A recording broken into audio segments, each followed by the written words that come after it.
اعوذ باللہ من الشیطان الرجیم بسم اللہ الرحمن الرحیم۔ السلام علیکم ورحمۃ اللہ وبرکاتہ۔ الحرم آن لائن قرآن اکیڈمی میں خوش آمدید۔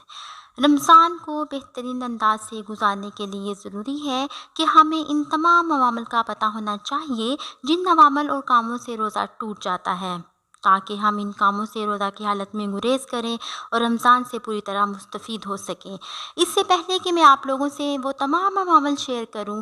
آپ لوگوں سے گزارش ہے کہ اگر آپ میرے چینل پر نئے ہیں یا پہلی بار مجھے سن رہے ہیں تو اسے سبسکرائب کریں اور ساتھ میں لگے بیل کے بٹن کو ضرور پریس کر دیں تاکہ میری ہر ویڈیو کا نوٹیفیکیشن بآسانی آپ لوگوں تک پہنچتا رہے اور آپ لوگ اپنے دلوں کو قرآن و حدیث کی روشنی سے منور کرتے رہیں۔ تو چلتے ہیں آج کے ٹاپک کی طرف۔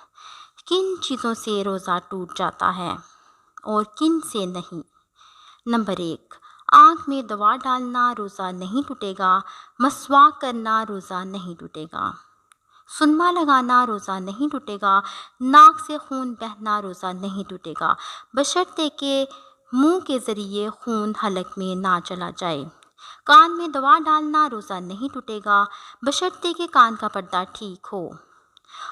خود بخود کے آ جانا روزہ نہیں ٹوٹے گا، اگر اپنے اختیار سے منہ بھر کے کہہ کر لی تو روزہ ٹوٹ جائے گا،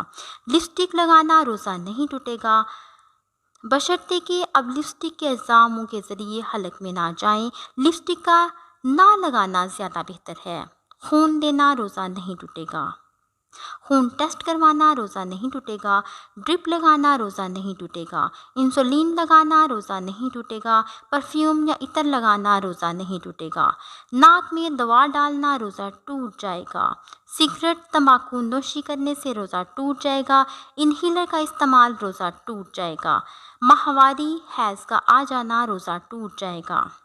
بال کاٹنا یا ناخن تراشنا روزہ نہیں ٹوٹے گا، جسم یا سر پر تیل کی مالش روزہ نہیں ٹوٹے گا، احتلام ہو جانا روزہ نہیں ٹوٹے گا، نہانا روزہ نہیں ٹوٹے گا۔ اللہ تعالیٰ سے دعا ہے کہ اللہ تبارک و تعالیٰ ہمارے رمضان کو بہتر سے بہترین بنائے اور رمضان کے مہینے کی برکتیں لوٹنے کی توفیق عطا فرمائے، آمین۔